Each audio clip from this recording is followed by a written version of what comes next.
Today I'm going to show you how to build the Orchid V6. Show you how to build it and wick it. We're going to assume that you know how to build an RDA.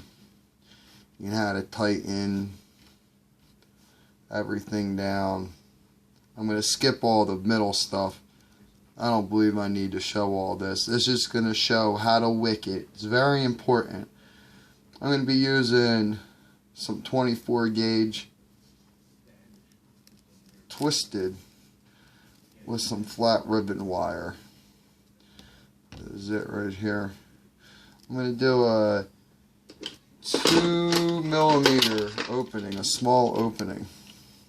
We don't have that much room on this deck to play with, so it's going to be a little tiny wick, but it ramps up well when you do it that way and you get maximum flavor. I'm not going to show you me twisting the coils. I'm assuming we all know how to do that. Alright, nice short leg from here to here. This one goes up over, bent. I get that by using this here. I squeeze it like that, and it bends this wire right here. Gives it a nice perfect shape. So I'm going to go ahead and install the other one and let you see. See there? Straighten it all out when I'm done. Okay, I have the other coil here.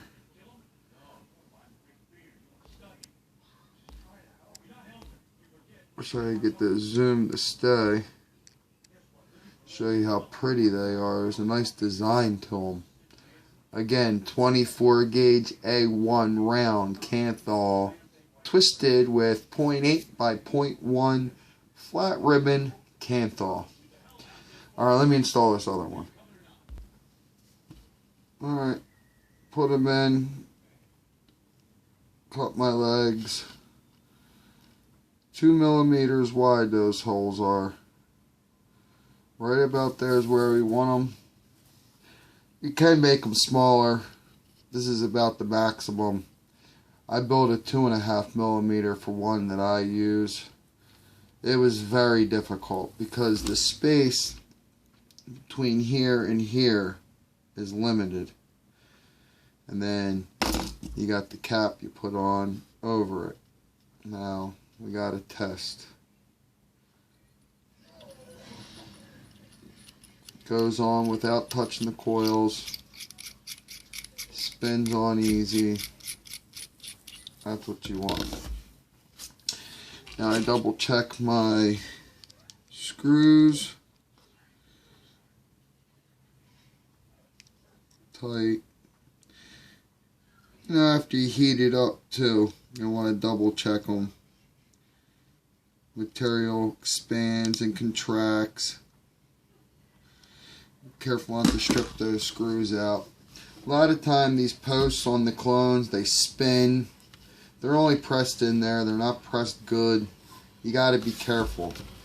On the cheaper clones, what I like to do is I like to grab this part and then screw it in. Don't grab too hard. Don't screw in too hard. I noticed the RTAs, they don't have to be rebuilt as much. I can get a lot of use out of mine.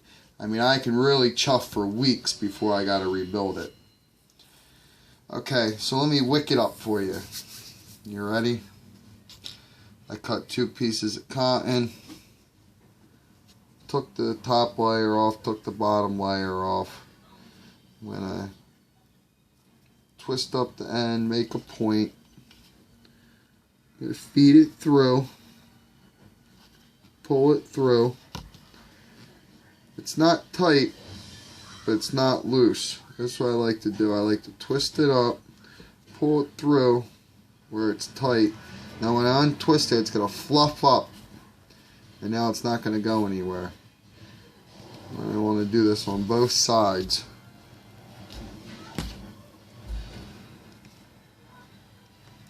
I always seem to get the very end one dirty. handling this. You get a lot of oils on your hand, dirt attracts. Constantly washing my hands when I'm building RDAs.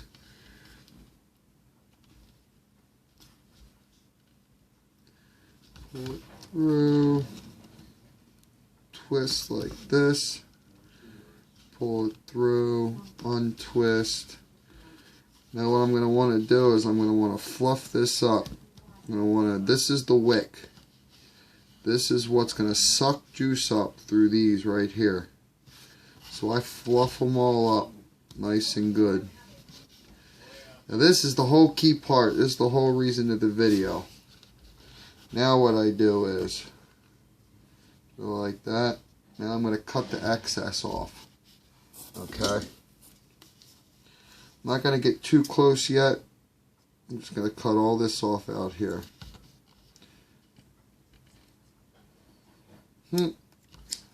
Long pair of scissors. Let me get the sharp one, the Fiskars. The heck I'm grabbing them for?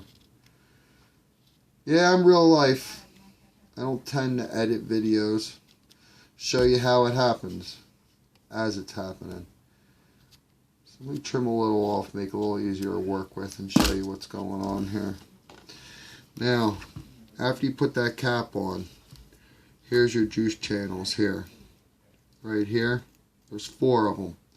You put the cap on, it's going to rest to here, and there'll be a little tiny hole here. The juice goes through the hole, up the channel, and hits the wick. So, this wick, when it's down,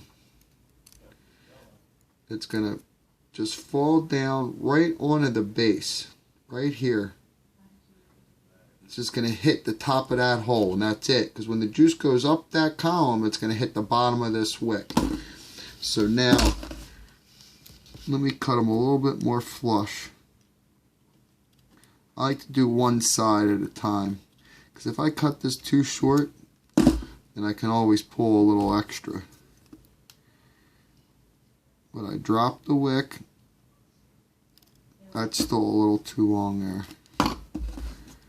Drop the wick, get a little measurement, pull it back up. Rather cut not enough than too much. I go in like a rounded, like this, around it. These seem awfully short, but trust me, it's right. You want the shortest possible wick, the shortest travel for that juice to go. I've seen people actually put pieces of wick down this hole, down the channel. It clogs the channel. There we go, a direct wick right to that channel. Let the juice flow, but it's going to stop and hit the wick. Right here, hit the cotton. When the cotton's saturated, the juice won't flow anymore. At least that's the theory. No, it works very well when you do it this way. Now here, pull a little more through, pull it down. So the wick just hits the top of that channel. That's it. Try not to get any cotton pieces on the threads. Won't be as efficient. Trim this side down. It's starting to look like a final project. The customer wanted flavor, so we went with the twisted. Twisted gives great flavor. They ramp up real quick, and it stays hot too when needed. A little extra there. Gotta remember, just so it hits the top of that juice chamber. You don't want too much wicking. Too much wicking, you might end up covering the hole. You don't want that. You want airflow is good. Airflow equals atomization, which equals clouds and flavor. More airflow, the more clouds. By the way, I learned all this stuff by watching YouTube. I'll admit,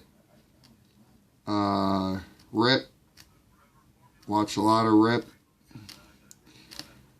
He even admits he's not the master at it, but he's showing you how to do it. I appreciate that, because now I can show my followers how it's done. Make sure it's clear. There it is.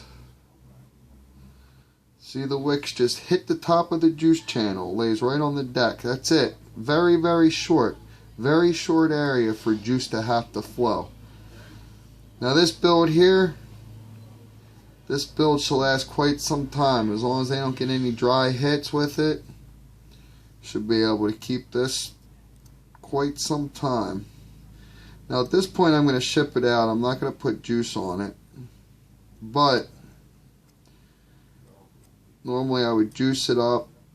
When I juice it, I'll mold it like this and make sure it's definitely hitting the top of that chamber.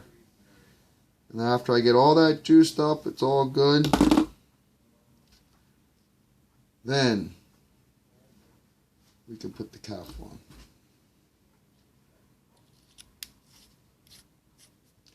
And there it is. I skipped forward real quick to show you the wicking, because that's basically what most people are just interested in. How do I wick this bad boy so I don't get too much juice, not enough juice, burnt the cotton. Alright, but you know these have to be fired off before you hit it. 50 watts, 0.2. Already know it's going to be a 0.2. This is 24 gauge A1 round, twisted with flat wire.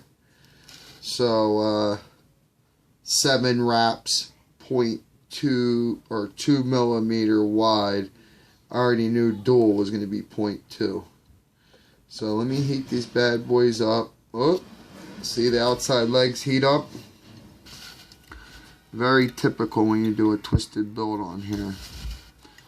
So let's work the magic. Squeeze them together. Ah, yeah. Right away. Look at that puppy fire up. Man, that looks great. That looks real good. See how they stay hot? Like, ramps up and it stays hot. See, nice and warm. But I tell you what, when you vape this, it's going to be smooth as can be. So, actually what I got to do now is I got to re-wick it, screw it all back together, and ship it off. There's the final product. This screws on. This slips over. This screws into here. Alright, when it's all said and done, screw it all together. Take this screw out. Now, if you have needle tip bottle, perfect. You poke that needle tip right in this hole right here, okay, and fill it. That goes down into here. You don't take it apart. Some of the tanks I've noticed you had to hold the outside, the clear part, the glass part. You had to hold that tight against here, hold it, fill it, put this back on. Try not to spill any. It's coming out here. This stays all assembled. You take this screw out, fill it. It's like magic. It's like magic. So if you have any questions, just let me know. I think we pretty much covered everything. Here, let me get a nice vape going.